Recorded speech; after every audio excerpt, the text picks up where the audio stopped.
Assalamualaikum warahmatullahi wabarakatuh. Perkenalkan, nama saya Muhammad Zaki Alzaran, NIM 2021 2105 122. Kelas saya SI 302. Di sini saya akan mempresentasikan hasil kerja saya untuk memenuhi UTS, analisis, dan perancangan sistem informasi. Baik, inilah judul yang saya kerja, proposal pengembangan SI sablon kaos berbasis web. Gambaran umum. Sablon adalah teknik mencetak dalam berbagai media seperti sablon kaos, sablon plastik, sablon kertas, sablon kaca, sablon kayu, dan sebagainya. Dengan menggunakan alat bantu berupa skrin sablon atau sering juga disebut film sablon, kegiatan menyablon sekilas tampak mudah dan sederhana. Pada praktiknya, menyablon membutuhkan kemampuan khusus untuk mendapatkan hasil sablon yang berkualitas. Berikut definisi masalah. Berdasarkan gambaran umum yang dikemukakan di atas, permasalahan yang adalah sebagai berikut.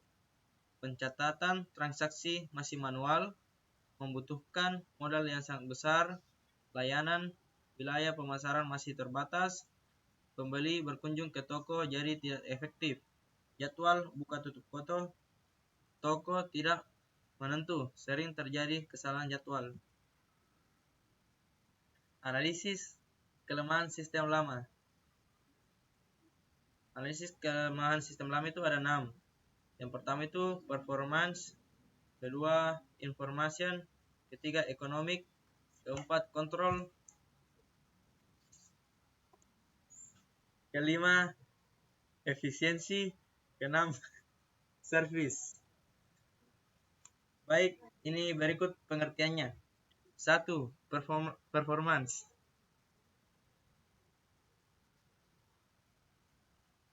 Karyawan mencatat pemasukan, pencatatan pendapatan, atau pemasukan atau pengeluaran secara manual di buku, sehingga prosesnya juga akan lambat dan kurang efektif yang bisa saja terdapat kekeliruan. 2. Information. Sistem yang lama masih menyajikan penjualan secara offline yang menyebabkan penyampaian informasi kepada konsumen atau customer berlangsung lama. Konsumen atau customer susah dalam mendapatkan update toko, dan juga informasi yang dapat bisa saja tidak akurat dan tidak tepat waktu. Yang ketiga, ekonomik. Kertas-kertas arsip pembukuan yang jumlahnya banyak akan membutuhkan tempat yang luas penyimpanannya, juga membutuhkan tenaga kerja pengolah data. 4. Kontrol. Sulit melakukan kontrol karena pemrosesan data masih dilakukan secara manual oleh manusia, sehingga kemungkinan terjadinya kesalahan sangat besar. Yang kelima, efisiensi. Kurang efisien karena perlu mencatat pendapatan dan berbagai data lainnya secara manual. Keenam, service. Sering mendapat komplain dari para customer terhadap pelayanan yang tidak memuaskan. Berikut analisis kebutuhan sistem. Yang pertama itu kebutuhan fungsional dan kedua kebutuhan non-fungsional. Kebutuhan fungsional itu yang pertama fitur login bagi pengguna atau memasukkan identitas, nomor, dan lain-lain. Keduanya itu fitur memilih barang yang ingin dibeli, fitur pembayaran atau transaksi atau COD, transfer, scan barcode, fitur pemberian nilai atau rating, dan terakhir fitur pengembalian barang bila ada kerusakan atau harus disertai bukti unboxing. Kedua, kebutuhan non-fungsional, software dan hardware. Software adalah Visual Studio Code, hardware laptop Lenovo. Selanjutnya, analisis kelayakan sistem.